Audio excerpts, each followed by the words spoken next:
while I think we can do a lot more, the initial run of it has been effective, and certainly there's more we can do if we give you greater authority. I wanted to follow up Secretary Kennedy on some of Senator Johnson's questions.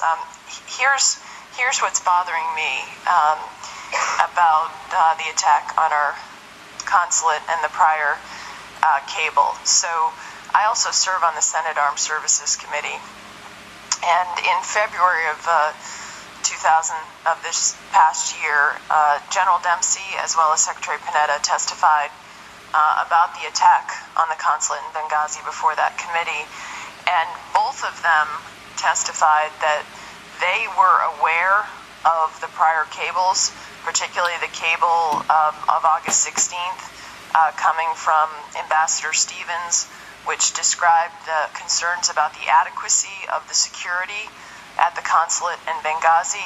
I believe you've testified that you were familiar with that cable. Is that right? That is correct. They said they received that information from a report from General Ham that went up to the chairman of the Joint Chiefs of Staff and then also went to the Secretary of Defense as well. And as a result of that, in fact, General Ham approached, according to the testimony before the Armed Services Committee, actually approached the State Department asking whether the site security team from Tripoli should be extended in Benghazi. And according to the testimony before the Armed Services Committee of General Dempsey, he was told no. Are you familiar with that testimony? My recollection was, and I just read it, I believe, I thought it was that General Ham approached Ambassador Stevens about whether the SST should be extended in Tripoli. That's my recollection, but I would need to refresh myself by looking at the papers before. They had called the embassy. It's not clear who they spoke to, according to the testimony, and they were told no. I guess the question, according to the testimony before the Armed Services Committee, it's not clear who said no for the extension of site security team. Do you know that? What I'm aware of, Senator, is that there were 16 people on the SST. 8 security people, 2 medical, 2 communications, 2 helicopter landing zone people, 2 EOD, that's 8, and then 8 security. That latter 8 had worked themselves out of a job because the State Department had replaced them. The 8 who were security had been replaced by a combination of State Department personnel, and, if I'm clear, 6 of those 8 stayed on in Tripoli, which is not right. But my question, just so I'm clear, I just want to understand. Yes. There was General Ham knew about this, reported it up his chain of command, and do you know? He said that according to Dempsey, Ham called the embassy and said, because of obviously the cable receipt, and said, "Do you want to extend the site security team?" Were you aware of that, and who made the decision there? I was not aware. No, I was not aware that General Ham had contacted the embassy. Well, let me. I don't know who. Well, I'll give you a copy of that testimony because I will have a follow-up question. Here's my question to you: what troubled me was that if General Ham, the commander of AFRICOM, reported up his chain of command a cable from the State Department about security, involving security and other issues in Benghazi, and that went to the chairman of the Joint Chiefs of Staff, went to the Secretary of Defense, how is it that you, with your responsibility, given that this was a State Department, obviously our ambassador and the personnel, there were State Department personnel here, would not have reported that up your chain of command? Because we had replaced those individuals with State Department personnel, and six of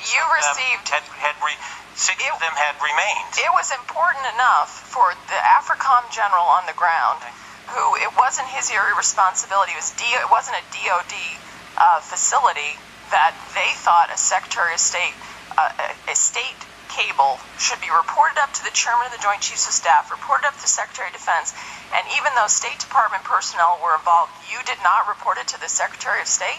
Because we had replaced those individuals. But that cable said that security was not adequate there from your ambassador. You didn't think that was important enough to report to the Secretary of State? Because we were repairing or fixing the shortfalls that were outlined. I just am shocked that the General in AFRICOM thought it was important enough to report it up his chain of command, even though it didn't involve his personnel directly, and you did not. But again, Senator, two things. One, we are talking about Tripoli, not Benghazi. The tragedy took place in Benghazi. The SST was a Tripoli-based unit. So they're two separate things. Okay, well, my time is up, but the August cable clearly involved Benghazi, not Tripoli. No question, but there was no offer. There was no offer or request from the post to keep the SST and shift them to Benghazi. But we're talking about reporting up on a cable on the security of State Department personnel, so that's my issue with it, but my time is up, and I appreciate your being here. Because of sequestration, not because we cut your money, but because based on a risk assessment, you decided, we're going to have to pay off the bad guys to do this, or there's no way they can sustain this, or this is a bad idea because, a water park in Iraq, which is now crumbling, and, or the power grid in an area that's going to get blown up. I need some success stories here. I need you to tell me some places you've done that. And I will promise you this. If you can bring me some success stories where you've cut off projects because you've appropriately evaluated both risk and sustainability, I will make you the stars of my website for as long as you want to be up there. I will herald you, and I will actually send you balloon bouquets. They won't drop from the ceiling. But that's what we're looking for here. We're looking for a sense that all of this work is resulting in a change of culture. And if we don't get that change of culture, I got to tell you guys, you're going to be here every 6 months until Missourians kick me out of this place. Or I decide I've had enough. And at this point, I'm not sure which is going to come first. What is... Benghazi was at a threat level that we should have reprioritized what we were doing within our existing capabilities. I thank the chairman for introducing this legislation. In the long term, it will help us on a number of different fronts. But I'm not going to sit here and tell you that the tragedy in Benghazi could have been avoided had we had this legislation. I think that was a question that we did not understand the situation that we were in, and perhaps we should have had more resources, or we should have made a decision to evacuate that post earlier. But we very much appreciate this legislation. It will help us in many, many ways. It will strengthen our capability to stay in places where the threats are greater. But I'm not going to blame Benghazi on the lack of this legislation. Do you have anything to add? Benghazi was a particular situation there, given the makeup of the government and the situation, just the newness of all this. What lessons have we learned from that can be applied elsewhere in terms of our relationship with the host nation? The host nation didn't even know this facility was there, I understand, or they weren't informed of it. What protocols have we put in place, if any, after that to make sure we have better cooperation with the host nation in terms of security needs? One of the chief issues I think that we have realized and was addressed in the ARB was the fact that all of our facilities should meet OSPB standards, Overseas Security Policy Board standards for physical security. In this instance, and I wasn't in a position to know why, but in this instance, they were not met. There were no waivers that were granted. That has been rectified. We will not have a temporary facility that has not been signed off on at the highest levels, wherein a balance of our national security interest and the diplomatic imperatives are weighed against the security threat. So I would say that is one positive outcome of the ARB. Thank you, Mr. Chairman. Thank you, Senator Flake. Senator Kane. Thank you, Mr. Chair, and to our witnesses. Appreciate you being here today. My first hearing as a senator was the hearing with Secretary Clinton to talk about the Benghazi incident and the ARB recommendations, and it was a very memorable one. I'll never forget that first hearing. I think we all, I don't imagine there's anybody here that doesn't respect what our Foreign Service officers around the world do. And we know, especially after what has happened in Libya, it just highlights the threat that they're under. We know those threats are taking place all over the world. I know that the State Department has requested funding for numbers of new facilities that take many, many years to build, and yet at the same time, I know we have people today in Peshawar and Herat, where we just came from, or at least generally came from, that are under a lot of duress now, and candidly, have some security issues. So I do hope as we move along, we'll figure out a way to balance between some of the longer term projects that candidly are taking places that are not under very serious threat, with some of the short term needs that we have. And I know there's also some focus on building a training facility, which I know is very expensive, and yet we're aware that maybe there's ways of doing that training in ways that don't require, spending hundreds of millions of dollars to build it. So I just hope we'll move along in an appropriate way, and I certainly don't want to rehash the past. I think the chairman knows we've tried to move away from some of the things that have happened in the past, but I would like for somebody to explain to me at some point. We did have this ARB. I know we have 4 employees that were involved in some reporting on the ARBs. They're still on paid leave and nothing has occurred, and I would like at some point to understand how we bring closure to that issue. Thank you, and thank you both for coming here. And I know the chairman has asked sort of a line of questions which I expected that he would. And when we had the hearing, I guess the first hearing with the leadership that put forth the ARB, immediately they were talking about money, and it seems like whenever there's a problem, that is the first place we go, and I understand we may need to look at that.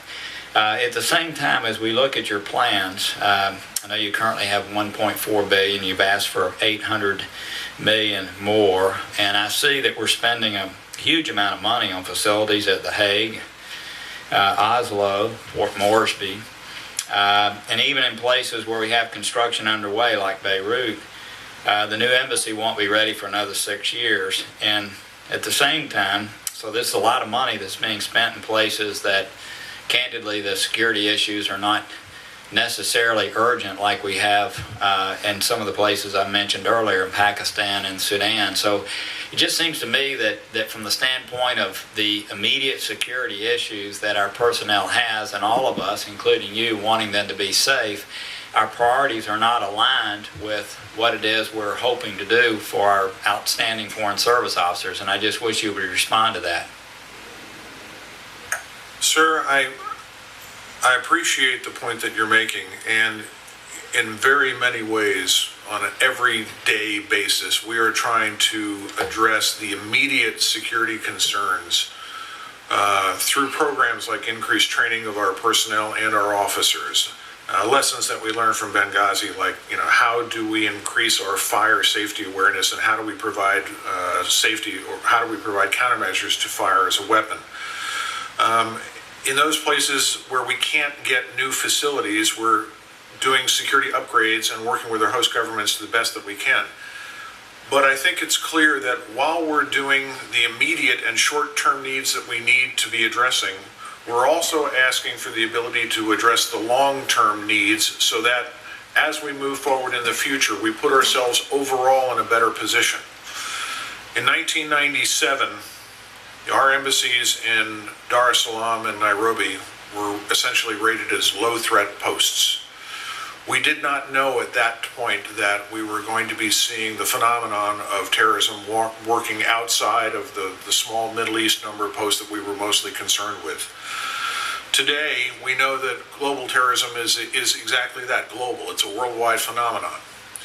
We do not know where we're going to be a decade from now. We did not foresee the Arab Spring rise. We did not really foresee, in many cases, the challenges that we would be facing through the Middle East. So our best answer on a long-term basis is, while we're addressing the short-term immediate needs that we have to for our personnel and their safety, is also to address the long-term needs so that we put ourselves overall in a better position. As I said, when we looked at our facilities from a vulnerability standpoint back in 2000, we looked at it and said we need probably 175 new facilities. The facility in Oslo does not have any setback. It has no blast resistance. It is not bullet resistant. It provides a very low level of safety for our personnel. I hope to be able to replace even facilities in countries like that as we go along for the future. Oh, are you some of this $800 million, are you going to use to harden and deal with some of the immediate issues? Yes or no? Yes, sir. We're going to try to address our immediate issues and our long-term issues, but it's a combination of both. But certainly, our immediate issues come first. We sent out combined State Department and military ISAT teams to look at our highest threat level posts in the aftermath of Benghazi. We have dedicated an immense amount of resources to trying to upgrade even further those places that we have on our high threat list, and continue to do that. What about the training facility? I have received some calls from folks, other senators. I guess training now takes place in facilities that are already built, that are special, that as I understand, and I have not visited them personally, you can share with me your own experiences, but why would we go ahead and, at a time when we need capital to harden facilities, to deal with some of the longer term needs you're talking about, why would we be expending so much money to build a new training facility when apparently those needs are being taken care of in another existing facility? Thank you for that question, Senator. This is a question that is very close to my heart. We are currently using a leased facility that is on weekends a racetrack facility in West Virginia. We use it 5 days a week.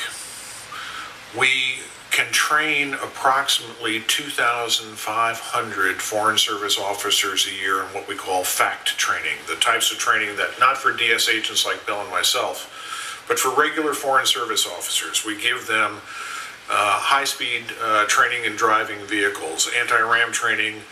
We give them training, basic firearms training on how to make weapons safe, first aid training. We expose them to explosives so that the first time they hear a bomb going off, they can understand that if they've survived it, what their next responsibility is, deal with themselves and then deal with others in first aid. This level of FACT training, we have found through the years, has definitely saved lives overseas and prepared our people to serve in the environments that we're sending them. Regretfully, the 2,300 people that I can train per year doesn't come close, doesn't even meet the number of people that we have at our high threat posts alone. We have certain of our high threat posts where we can only give our people a 4-hour online course and say, please take this course. So the capacity of the current facility that we're leasing in West Virginia cannot meet our training needs. Factors that the Department of State considers when determining whether a location is simply too dangerous to support a diplomatic presence. Mr. Miller.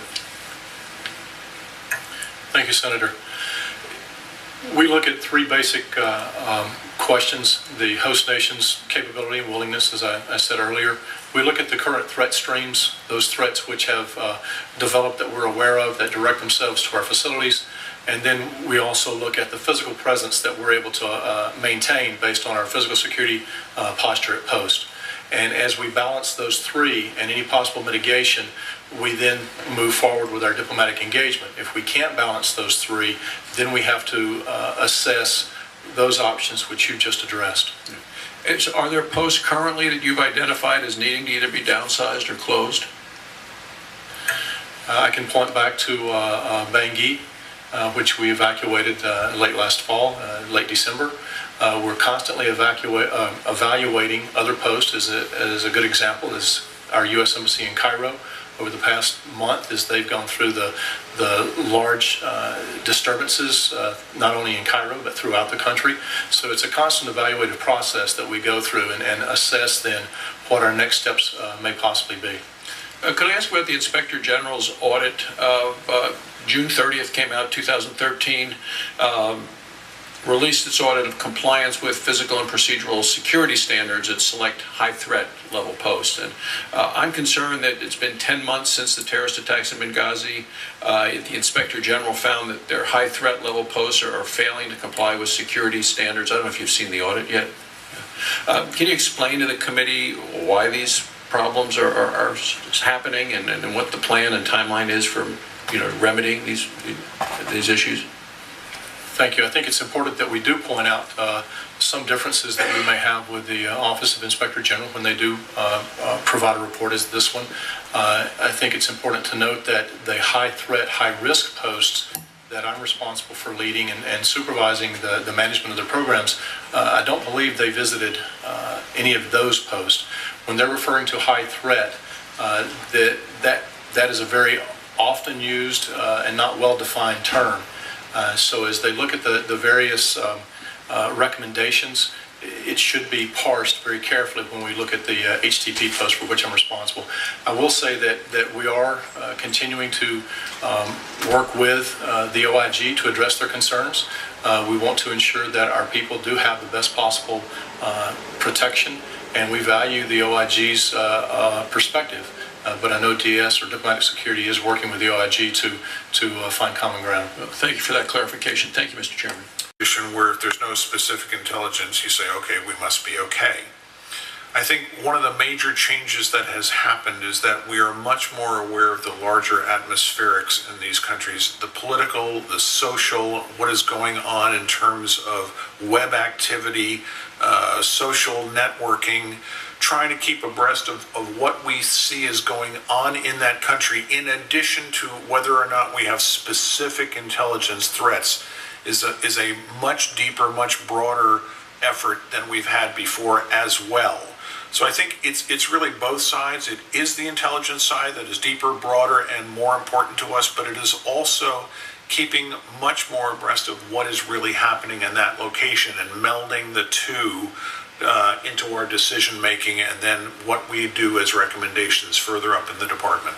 And when you say that your use or access or universe of intelligence is deeper and wider, are you referring to that deeper and wider is post-Benghazi? Yes. All right. With that, and seeing no other members before the committee, with the thanks to the committee both for your service and for the men and women who serve under you in protecting our diplomats abroad, you have the thanks of the committee. We look forward to a continuing engagement with you as we try to move this legislation forward.